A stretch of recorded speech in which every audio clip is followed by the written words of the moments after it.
donc revenir sur ton dernier ouvrage, La Coalition Climat, qui vient de paraître. J'aimerais d'abord te poser une question sur une sorte d'esquisse dilemmatique que tu construis entre les enjeux d'environnement et climatique.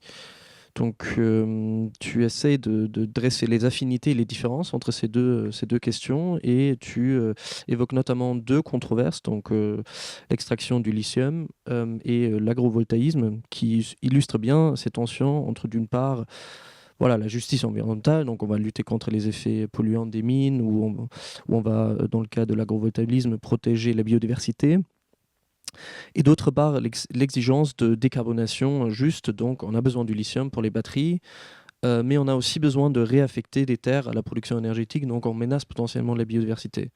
Et donc comment est-ce que tu construis la position que tu réclames, c'est-à-dire une position dite réaliste, qui vise donc à dépasser ces polarisations et sont très un peu passionnés aussi, et en quoi est-ce que cette position s'articule ou articule plutôt que oppose les trois mesures de sobriété, efficacité et substitution.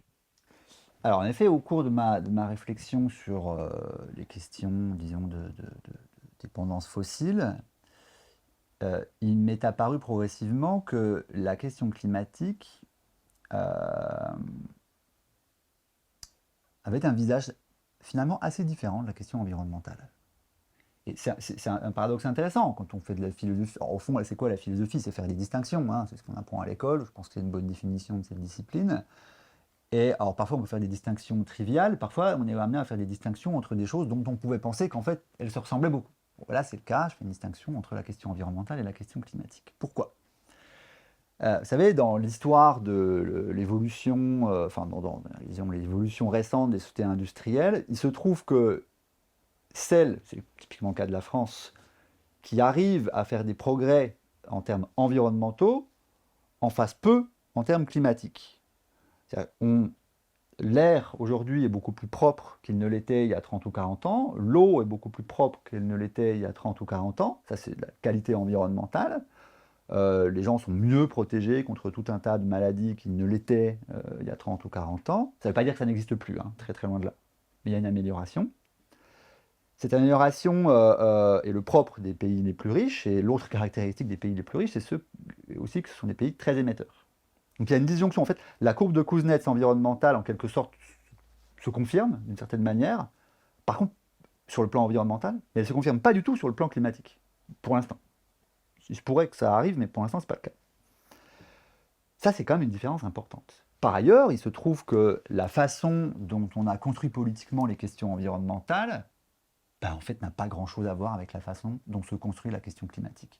Pour une raison toute simple, c'est que ce que vous cherchez à éviter lorsque vous faites des politiques environnementales, en fait, ça ne touche pas la colonne vertébrale de l'économie politique mondiale, à savoir les énergies fossiles. Vous pouvez nettoyer plein de trucs, faire des jardins, verdir, soigner, nettoyer, tout en consommant des quantités monumentales de fossiles, d'ailleurs accessoirement, généralement en délocalisant les émissions dans d'autres régions du monde.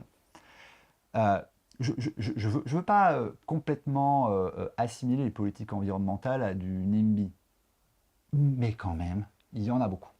Il y en a beaucoup. Le cadrage par défaut dans l'écologie politique, il est environnemental, il n'est pas climatique. Dans la question climatique, il y a quelque chose qu'il n'y avait pas dans la question environnementale, c'est le déploiement intégral d'une infrastructure bas carbone. Alors, ça ne veut pas dire que cette infrastructure ne pose pas de questions de sobriété, au contraire, ces questions sont extrêmement importantes, mais pour être sobre, encore faut-il ne pas avoir tous les logements parisiens chauffés au gaz, ou pire au fioul, encore faut-il ne pas avoir un réseau routier fait pour la voiture thermique individuelle, etc. etc., etc. Je ne parle même pas de l'alimentation, où la question est très sévère aussi. Donc si on dit la question climatique, c'est à la fois de la substitution, de l'efficacité et de la sobriété, mais tout ça, à travers tout ça, c'est une révolution infrastructurelle, en fait, cette révolution infrastructurelle, il faut la faire. Il faut des usines, il faut des ressources, il faut des chaînes de valeur, faut des structures de financement, il faut des structures de décision. Après, se pose évidemment la question des impacts environnementaux de la transition. Vous en avez discuté avec Théa Riofrancos. C'est une question monumentale, incontournable, parce que si tous les impacts environnementaux sont sur les mêmes épaules à l'échelle géopolitique, ça rend cette transition infaisable et pas tellement souhaitable. C'est pour ça qu'il faut se poser la question.